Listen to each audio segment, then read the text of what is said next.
성부와 성자와 성령의 이름으로 말씀드립니다. 네, 새해 복 많이 받으시기 바랍니다. 네, 새해 복 많이 받으세요. 우리 주변에도 한번 인사 서로 나누시죠. 새해 복 많이 받으세요. 네, 이렇게 서로에게 복을 빌어주는 것이 바로 그리스도인들이 새해에만 하는 일이 아니라 늘상 만나는 사람 모두에게 해야 되는 일이 아닐까, 그런 생각을 하게 되었습니다. 새해가 되면 우리가 서로에게 복을 빌어주는데, 여러분 어떤 복을 빌어주시고 또 어떤 복을 받기를 원하십니까? 대부분 주로 요즘은 건강의 복, 그리고 사실은 또 재물의 복, 이런 것들을 우리가 원하는데, 사실 하나님께서 우리에게 창조 때부터 주기를 원하시는 복은 바로 모든 만물들 안에서 서로가 조화롭게, 서로가 서로를 평화를 누리면서, 오늘 시편에서 노래한 것처럼 정의가 꽃피우고 평화가 이루어지는 그런 복을 주기를 원하십니다. 그런데 우리는 그것을 잃어버리고 말았고, 그래서 하나님께서는 예수 그리스도를 이 땅에 보내주셔서 우리가 잃어버렸던 그 복을 다시 되찾을 수 있는 길을 열어주셨고, 우리는 그 길을 믿고 그 구원의 복음을 듣고 붙들고 그 복을 우리가 원하면서 사는 사람들인 것입니다.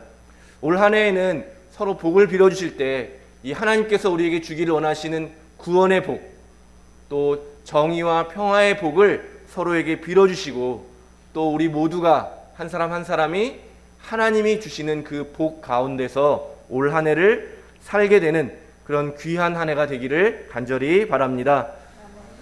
오늘은 새해 첫 주일이기도 하지만 공현주일입니다.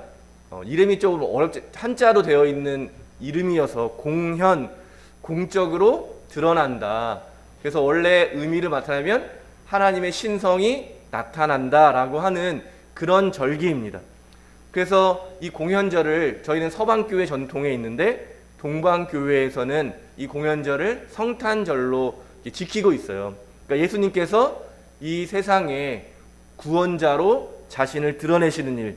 그래서 오늘 우리가 함께 읽은 동방박사의 방문과 경배, 또 예수님께서 세례를 받으실 때 하늘에서 성령이 임하시고 음성이 들려오는 그런 사건들도 온 세상에 예수님이 하나님의 아들이시고 구원자라고 하는 것, 그분의 신성이 드러난 사건이었습니다.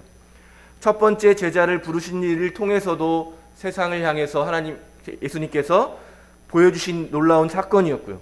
가나 혼인잔치에서 기적을 베푸신 일, 또 변화산에서 신비한 변모를 보이신 사건, 이런 일들을 통해서 예수님께서는 자신의 신성을 온 세상에 널리 드러내셨습니다.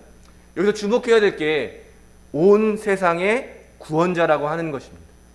예수님은 자기를 믿는 사람들을 위해서만 오신 것이 아니라, 아직 자신을 알지 못하는 사람들, 아직 죄 중에 있는 사람들을 위해서도 이 땅에 오셨다는 사실을 우리가 먼저 기억했으면 좋겠습니다. 그래서 오늘날의 교회는 예수님을 믿는 사람들만의 신으로 이렇게 한정하는 것 같아요. 그러니까 예수님을 믿는 우리들만의 중요한 분이다. 그래서 예수님을 믿지 않는 사람들을 구별하고 분리시키죠. 예수님을 믿는 사람들은 우리 편, 믿지 않는 사람들은 나쁜 편, 이렇게 너와 나로 구별하게 되고, 그래서 예수님을 독점하려고 하고 예수님을 교회 안에 가두면서 교회와 세상을 분리시키는 일들이 우리에게 일어나고 있는데요. 그러나 성서는 예수님이 그분을 믿는 사람들만을 위해서 오신 것이 아니라 온 세상의 모든 사람을 위해서 오셨다고 선포하고 있습니다. 결국 우리가 예수님을 믿는 사람들의 신으로만 제한하게 될 때는 결국 예수님을 잃어버리게 되는 그런 역설적인 결과에 도달하게 될 것입니다. 마르코복음 1장 38절에 39절에 보시면 이렇게 기록되어 있습니다. 예수께서는 그들에게 이 근방 다음 동네에도 가자. 거기에서도 전도해야 한다. 나는 이 일을 하러 왔다 하고 말씀하셨다. 이렇게 갈릴레아 지방을 두루 찾아 여러 회당에서 전도하시며 마귀를 쫓아내셨다. 아멘. 예수님께서 어떤 마을에 가서 성공적으로 사람들에게 하나님 나라를 드러내신 다음에 그곳에 정착하고 안주하신 것이 아니라 바로 옆 동네로, 아직 복음을 듣지 못한 곳으로 떠나셨다는 것입니다. 결국 예수님의 이런 일들과 사건들은 그냥 우연히 이루어진 것이 아니라 성서 전체를 흐르고 있는 핵심 주제 가운데서 일어나고 있는 일인 것입니다. 오늘 함께 읽은 이 독서 에베소서에도 바울로가 이야기하는 것처럼 하나님의 놀라운 계획, 위대한 계획이 어떻게 시작되었고 어떻게 진행되고 있는지를 우리에게 보여주고 있는 책이 바로 성서라고 할 수 있겠습니다. 그래서 하나님께서 이 세상을 어떻게 지으셨는지, 또 이 세상은 어떻게 실패하게 되어서 죄로 가득하게 되었는지, 그 죄로 가득한 세상을 구원하시기 위해서 한 사람 아브라함을 선택하시고 그 자손들과 함께 동행하시면서 이 세상을 어떻게 구원하시는지를 자세하게 적고 있는 것이 바로 우리가 잘 알고 있는 구약의 이야기인 것입니다. 그런데 구약을 읽어보신 분들은 알겠지만 하나님의 계획이 성공하는 것이 아니라 계속해서 실패하고 좌절되는 것들을 우리가 보게 됩니다. 맨 처음 하나님께서 아브라함을 부르시면서 축복해 주신 그 장면을 한번 제가 읽어드릴 텐데요. 창세기 12장 1절에서 3절 이야기입니다. 하나님께서 아브라함을 부르셔서 어떤 일을 하기를 원하시는지 한번 잘 들어보시기를 바랍니다. 내 고향과 친척과 아비의 집을 떠나 내가 장차 보여줄 땅으로 가거라. 나는 너를 큰 민족이 되게 하리라. 너에게 복을 주어 내 이름을 떨치게 하리라. 내 이름은 남에게 복을 끼쳐주는 이름이 될 것이다. 너에게 복을 비는 사람에게는 내가 복을 내릴 것이며 너를 저주하는 사람에게는 저주를 내리리라. 세상 사람들이 내 덕을 입을 것이다. 아멘.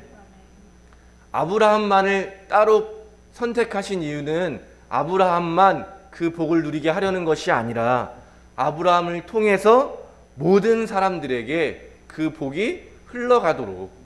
그래서 우리가 아브라함을 복의 근원이라고 이야기하잖아요. 복이 그로부터 계속 온 세상에 흘러 넘치게 되는 것이죠. 또 오늘 우리가 함께 읽은 일독서 이사야서의 말씀에 보면 민족들이 너의 빛을 보고 모여들며 제왕들이 솟아오르는 너의 광채에 끌려오는구나. 머리를 들고 사방을 둘러보아라.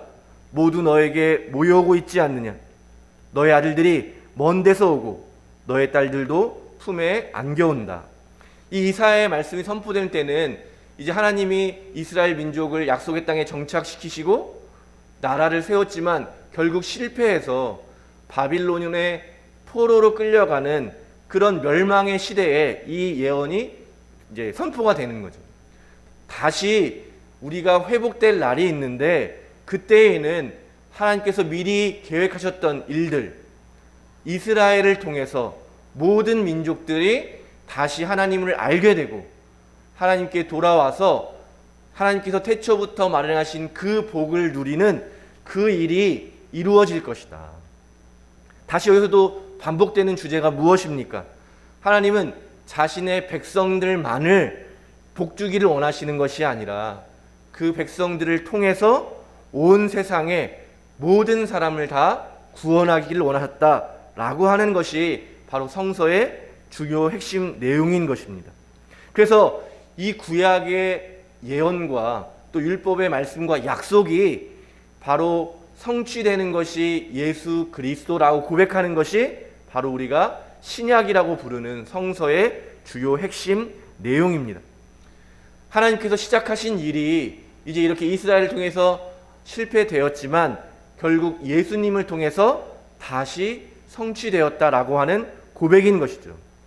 그래서 바울로라고 하는 사람은 이 구약을 잘 알고 있었고 하나님의 날, 하나님의 나라, 하나님의 구원이 언제 오는지를 항상 기대하고 기다리고 있던 사람입니다. 그런데 그가 보기에 예수님은 어떤 그런 하나님의 길을 방해하는 사람이었기 때문에 누구보다도 철저하게 예수님을 믿고 따르는 사람들을 이렇게 박해하고 그들을 잡아다가 가두는 일을 앞장서던 그런 사람이었는데요. 그가 다마스쿠스로 가는 길에서 부활하신 예수 그리스도를 만나고 그의 눈이 멀었다가 다시 눈을 뜨게 되면서 하나님의 위대하신 계획을 다시 깨닫게 되는 거죠. 3년 동안이나 다시 한번 기도하는 시간을 거치면서 바울로는 바로 하나님께서 자기를 이방인의 사도로 세웠다라는 자기의 소명을 깨닫게 됩니다. 바울로가 이처럼 긴 시간 동안 하게 된 이 회심의 사건을 통해서 하나님께서 이제 예수 그리스도를 우리의 구원자로 보내주셨고 구약에 약속해 주셨던 것처럼 이방인들도 예수 그리스도를 통해서 하나님께로 돌아오는 그 일이 이제 이루어지는구나. 그리고 나는 그 일에 부름받은 사람이구나 라고 하면서 이방인들을 하나님께로 인도하는, 그래서 모든 세상 사람들이, 온 세상이 다 하나님의 품으로 다시 돌아오는 그 위대하고 중요한 계획에 자신이 포함됐다는 사실을 알게 되었고, 그때부터 그의 인생은 세상의 복을 쫓지 않고 하나님의 위대한 계획을 이루는데 모든 힘과 모든 노력을 쏟았던 것입니다. 결과가 좋든 좋지 않든, 그에게 어려움이 닥치던 닥치지 않던 그가 처한 상황이 중요한 것이 아니라 하나님의 계획이 이루어져 가는 것을 그는 보고 경험하고, 결국 그가 할 수 있는 일은 그 하나님과 함께 그 일을 이루는 것임을 고백하게 되었습니다. 그래서 끊임없이 예수님께서 하셨던 것처럼 도시를 다니면서, 곳곳에 다니면서 하나님의 복음을 전하고 또 교회 공동체를 세워나가는 일을 멈추지 않았던 것입니다. 그가 로마인들에게 보낸 그 편지를 보면 오늘날로 말하면 스페인 지역으로 자기는 선교를 갈 계획을 가지고 있다. 우리는 지금은 지구가 둥글다는 걸 알고 있지만 그 당시 사람들에게는 스페인이라고 하면 바로 땅 끝인 거죠. 자신들이 알고 있는 세계의 끝까지 자기는 갈 계획을 가지고 있다. 그래서 분명하지는 않은데 어떤 이들은 스페인에도 바울로가 선교하러 갔다라고 말하는 분도 있고 가지는 못했다라고 말하기도 하는데요. 바울로는 끊임없이 예수님의 말씀이 땅 끝에까지 전파되는 그런 비전을 가지고 살았던 사람입니다. 로마서 1장 5절에 스스로 그는 이렇게 고백합니다. 내가 은총으로 사도직을 받은 것도 그분을 통해서였습니다. 이것은 모든 이방인들에게 하느님을 믿고 복종할 것을 가르침으로써 그분의 영광을 드러내기 위한 것이었습니다. 아멘. 그러니까 자신의 사도직이 바로 하나님의 위대하고 놀라운 계획 안에 있다는 것을 바울로는 고백하고 있습니다. 그래서 지금까지 살펴본 것처럼 그리스도교는 하나님이 시작하신 창조의 일들을 인간의 죄와 악으로 인해서 멈추어 버린 하나님의 계획을 다시 이어나가는, 그래서 창조 때 하나님께서 온 세상을 보시며 보기에 참 좋았다라고 하신 그 말씀이 다시 회복되도록 이 원래의 하나님의 놀라운 축복을 회복시키는 그런 공동체입니다. 그런데 어디까지 가야 되냐면 바로 땅 끝까지 우리가 가야 하는 것이죠. 하나님의 위대한 계획, 하나님께서 우리에게 약속해 주신 그 약속을 함께 이루어가는 약속의 공동체가 바로 교회입니다. 성서의 이름이 바로 구약, 신약이라고 부르는 약속이라는 것은 하나님의 우리에게 약속해 주신 계획이 있고 그 계획을 우리가 지금 누리면서 살아갈 뿐만 아니라 아직 완전하게 이루어지지 않은 세상, 그곳은 우리가 나아가서 하나님의 뜻을 선포하고 이루어 가야 할 그런 곳이라는 것을 우리가 알아야 할 것입니다. 우리는 미리 하나님의 복을 누리고 있지만 여전히 하나님을 알지 못하는 사람들에게 이 복을 나누어 줘야 되는 사람인 것이죠. 아브라함이 자기의 선택이 나만 복받는 것이 아니라 나를 통해서 모든 민족이 하나님의 복을 누리는 것을 알았던 것처럼 바울로가 그래서 유대인들뿐만 아니라 이방인들에게도 복음이 전해져야 된다고 자기의 소명을 분명하게 깨달았던 것처럼, 또 예수님께서 제자들에게 마지막 승천하시면서 하신 말씀, 여러분 잘 아시겠지만 마테오복음 28장 18절에서 20절까지의 말씀입니다. 나는 하늘과 땅의 모든 권한을 받았다. 그러므로 너희는 가서 이 세상 모든 사람들을 내 제자로 삼아 아버지와 아들과 성령의 이름으로 그들에게 세례를 베풀고 내가 너희에게 명한 모든 것을 지키도록 가르쳐라. 내가 세상 끝날까지 항상 너희와 함께 있겠다. 아멘. 또 잘 아시는 사도행전 1장 8절에 보면 또 다른 비슷한 말씀이 있는데요. 성령이 너희에게 오시면 너희는 힘을 받아 예루살렘과 온 유다와 사마리아뿐만 아니라 땅 끝에 이르기까지 어디서나 나의 증인이 될 것이다. 아멘. 그것이 바로 저와 여러분이 부름받은 그런 이유인 줄로 믿습니다. 예수님께서 이 땅에 오신 이유는 바로 저와 여러분을 구원하기 원하심이고 또 모든 사람들을 구원하시기 원하는 것이라면 우리가 해야 할 일이 무엇인지 분명하게 드러나는 것입니다.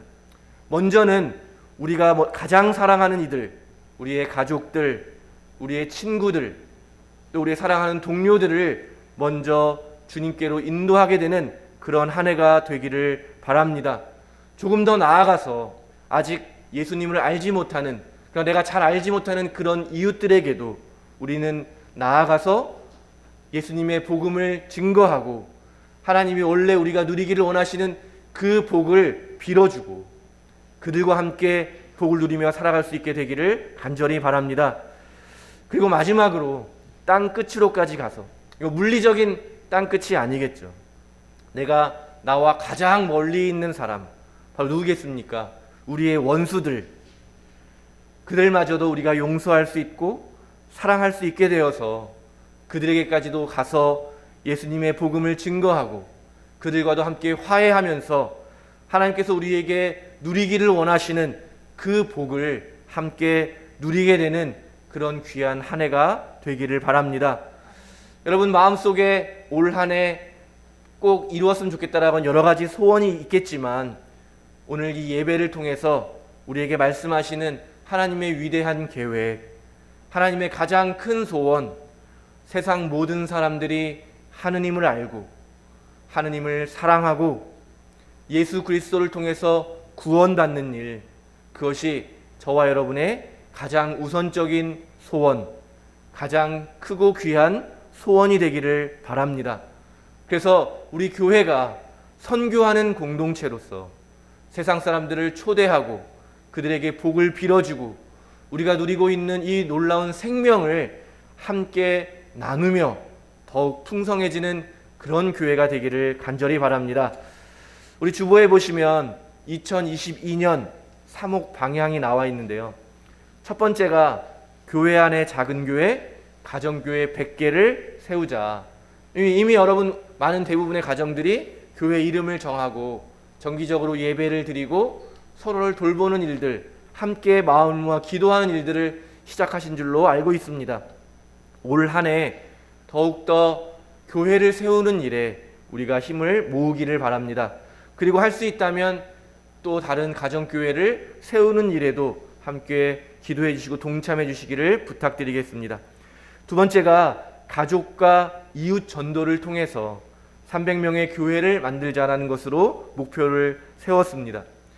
오늘 말씀드렸던 것처럼 교회의 존재의 이유는 우리끼리 복받는 것이 아니라 하나님이 사랑하시는 세상의 모든 사람들을 주님께로 인도하기 위한 선교의 공동체가 바로 우리의 정체성이라는 것을 기억하시고 우리의 힘으로 할 수 없지만 우리가 주님께 맡기고 주님께 구하고 주님과 함께 하면서 우리가 그들을 위해서 먼저 기도하는 것을 시작으로 그 기도가 열매 맺어서 함께 주님을 예배할 수 있고 함께 주님이신 복을 누릴 수 있는 그런 일들이 올해 다들 일어날 수 있게 되기를 바랍니다.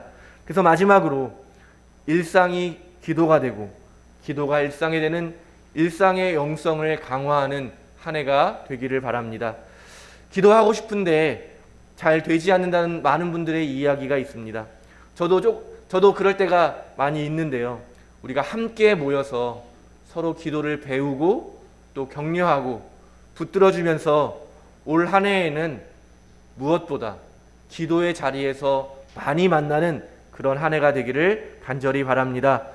오늘 예수님께서 온 세상의 구원자로 하나님의 신성을 드러내시는 걸 기억하는 이 공연절기에 또 더불어 한 해를 시작하는 새로운 첫째 주에 우리가 주님의 마음을 깨닫고 주님의 능력을 받아서 하나님의 위대하고 깊은 계획에 동참하는 사도 바울로가 보여준 그런 모습이 저와 여러분의 모습이 되기를 우리를 구원하신 예수 그리스도의 이름으로 축원드립니다. 아멘. 성부와 성자와 성령의 이름으로 말씀드렸습니다.